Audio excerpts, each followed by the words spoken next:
The senator from Texas. Reserving the right to object.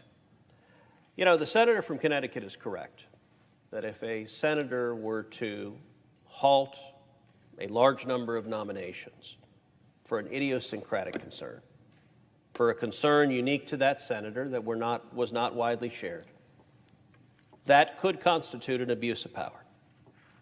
And I'm going to suggest some aspects of this situation that make it quite different, and that in a subsequent administration, if there were a comparable situation, would make these same levers appropriate.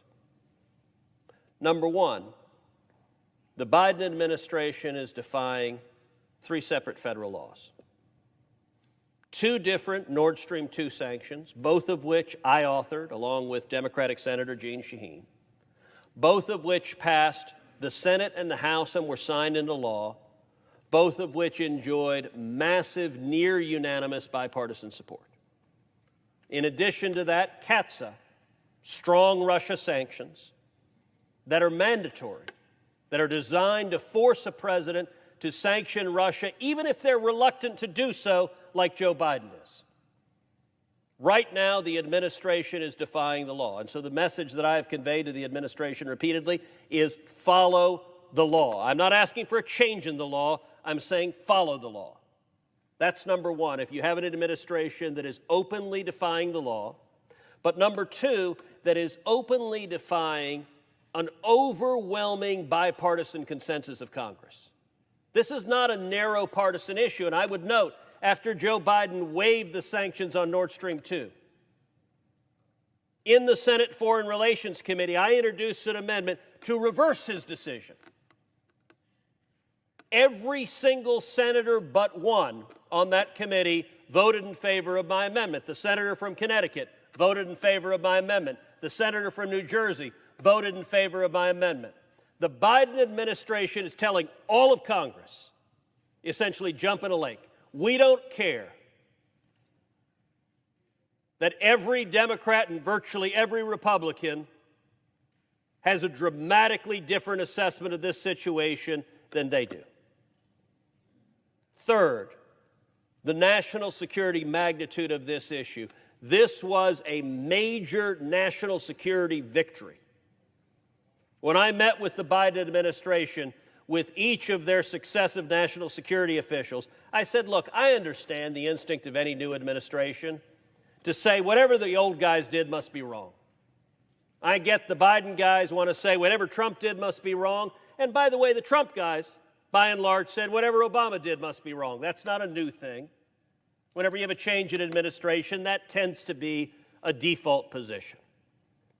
But what I urge them to do is, just because that's your knee-jerk instinct, this was a massive bipartisan victory for America, a national security victory that we won, that Joe Biden is on the verge of throwing away.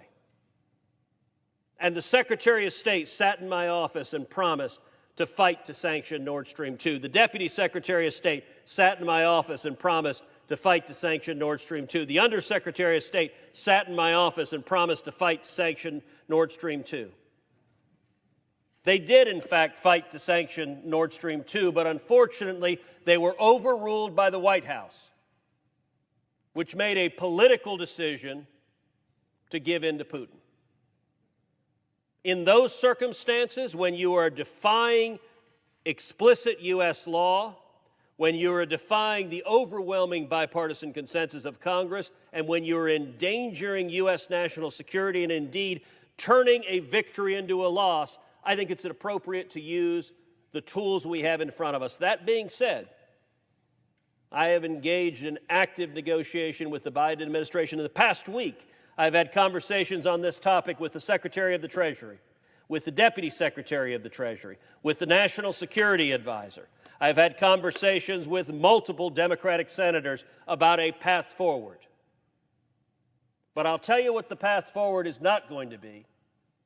It's not going to be, let's roll over, give Putin his pipeline, and accept a massive national security loss for America.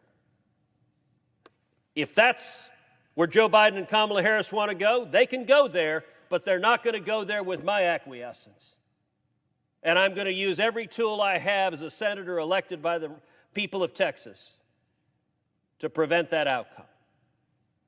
Accordingly, because Joe Biden's decision to defy U.S. law, to defy the overwhelming bipartisan consensus of Congress, to surrender to Vladimir Putin, to give him his number one priority, a multi-billion-dollar pipeline that will provide billions of dollars of rewards for Russia for decades to come.